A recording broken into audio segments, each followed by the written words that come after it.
नमस्कार दर्शक बंधु मु प्रदीप आपण मानक स्वागत करुच्ची आज आउ एक नया भिडियो तो राज्यर समस्त चाषी और भाई भौणी मानक पई गोटे बहुत बड़ इम्पोर्टाट अपडेट रही।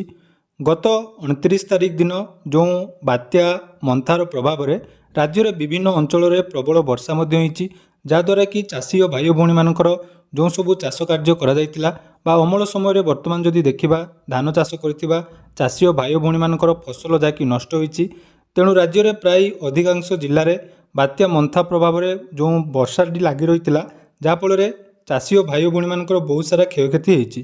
तेणु जो चाषी और भाई भौणी मैंने पूर्वर फसल बीमा बा प्रधानमंत्री फसल बीमा योजना रे रेजिस्ट्रेशन करचंती बा चलित वर्ष जदि आपण माने फसल बीमा करचंती ताले सेमानंको वर्तमान जाकि निजर फसल बीमा पई क्लेम करबा निहाती आवश्यक।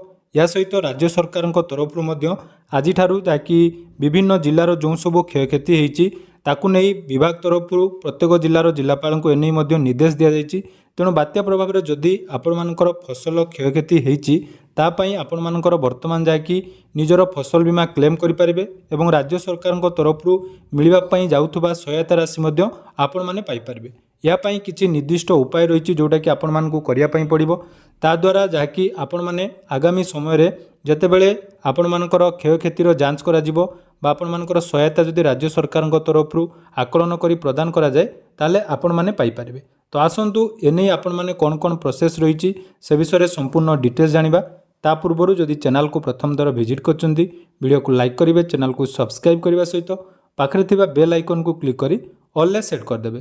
तो जो माने भी प्रधानमंत्री फसल बीमा योजना रे जोटा कि रेजिस्ट्रेशन करिसेंती आपण मानकर जेकोसी चाष हो धान चाष हो मका चाष हो कपा चाष जो चाषी मैंने जो सब चाष करिसेंती एवं आपण माने जदि फसल बीमा करिसेंती ताले एई फसल बीमा रे मध्य आपण मानकु सहायता राशि मिल पारिबो।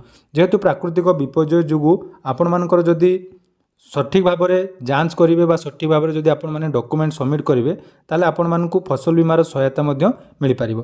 ता तरफ राज्य सरकार तरफ आपण मानकु निर्देश दिया जायछि।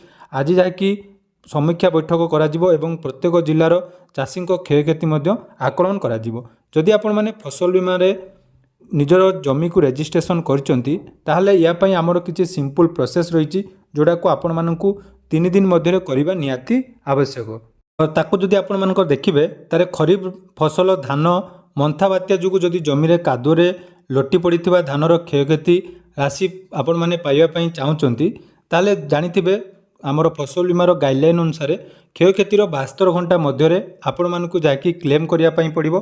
एने आपण मानकर जो टोल फ्री नंबर रही 14447 बा PMABY रो टोल फ्री नंबर आपण माने अभियोग करेंगे और अभियोग कलापर खरीफ 2025 जदि आपण माने प्रधानमंत्री फसल बीमा योजना रे पंजीकरण करिसंती ताले सेही प्लॉट गुडी को आपण मानकर एंट्री करबा निहाती दरकार। तेणु मोबाइल नंबर आपण माने देबे ता सहित ब्लॉक कृषि अधिकारी बा आपण मानकर रिलायंस जनरल इंश्योरेंस कंपनी जोटा कि आपण मानकर फसल बीमा करबा समय आपण माने जदि SBI रे करचंती बा रिलायंस जनरल इंश्योरेंस कंपनी ठारे करिसंती ताले वर्तमान आपण मानकु अभियोग करिया पई पड़िबो।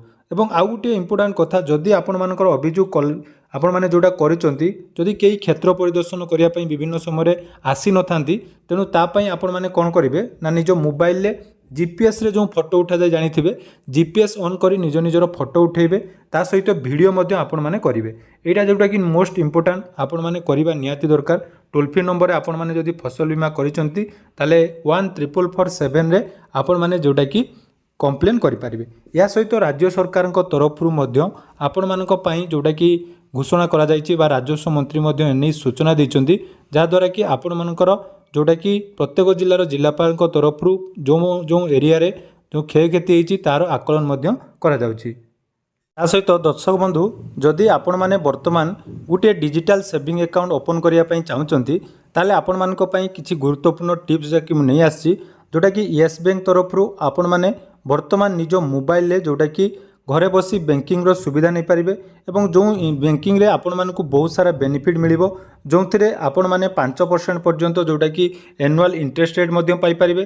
तेणु येस बैंक रे अकाउंट आपण मानकु खोलिया जदि चाहुचंती ताले एथिरे आपण मानकु बहुत सारा बेनिफिट जोटा कि मिलिबो। केवल निजर आधार कार्ड एवं जोटा कि रहिछि बैंक ଆକାଉଣ୍ଟଟି ଆପଣମାନେ ଯଦି ଓପନ୍ କରିବା ପାଇଁ ଚାହୁଁଛନ୍ତି ତାହେଲେ ପାନ୍ କାର୍ଡ଼ ଏବଂ ଆଧାର କାର୍ଡ଼କୁ ବ୍ୟବହାର କରି ଆପଣମାନେ ବର୍ତ୍ତମାନ ୟେସ୍ ବ୍ୟାଙ୍କିଂର ସେଭିଂ ଆକାଉଣ୍ଟ ଓପନ୍ କରିପାରିବେ, ଯେଉଁଥିରେ ଆପଣମାନଙ୍କୁ ବିଭିନ୍ନ ପ୍ରକାର ବେନିଫିଟ୍ ମିଳିବ। ଯେମିତିକି ଆପଣମାନଙ୍କର ଡିମାଣ୍ଡ ଆକାଉଣ୍ଟ ମଧ୍ୟ କରିପାରିବେ, ବହୁତ ସାରା ବେନିଫିଟ୍ ଆପଣମାନେ ୟେସ୍ ବ୍ୟାଙ୍କରେ ପାଇପାରିବେ। ତେଣୁ ୟେସ୍ ବ୍ୟାଙ୍କିଂରେ ବର୍ତ୍ତମାନ ଯେଉଁଟାକି ଇଣ୍ଟରେଷ୍ଟ ରେଟ୍ ମଧ୍ୟ ଅଧିକ ରହିଛି ଏବଂ ଫ୍ରି ଟ୍ରାଞ୍ଜାକ୍ସନ୍ ଆପଣମାନଙ୍କର ୟେସ୍ ବ୍ୟାଙ୍କ जोटाकि एटीएम रे पाई परिबे। ता सहित एथिरे मध्य विभिन्न प्रकार एफडी आपण माने करि परिबे। ता सहित क्रेडिट कार्ड आपण मानकु पर्सनल लोन एई भली बहुत सारा बेनिफिट वर्तमान यस बैंक आपण मानकु प्रोवाइड करूची। जदि आपण मानक पाखरे डिजिटल अकाउंट टी नाही ताले वर्तमान आपण माने डिस्क्रिप्शन ले यस बैंक रो लिंक मध्य मु देई देइची, सेठी आपण माने क्लिक करी यस बैंक रो डिजिटल अकाउंट टी ओपन करि परिबे एवं एई डिजिटल अकाउंट को व्यवहार करी आपण माने विभिन्न प्रकार ट्रांजैक्शन करबा सहित बहुत सारा बेनिफिट मध्य आपण माने पाई परिबे। तो डिस्क्रिप्शन ले लिंक अछि, से लिंक रे आपण माने क्लिक करंतु। क्लिक कला परे आपण मानकर जो सब डिटेल्स जेमिति कि मोबाइल नंबर आधार कार्ड नंबर एई सब डिटेल्स देई आज ही निज निजर यस बैंक रे गुटे गुटे अकाउंट टी ओपन करै नियंतु।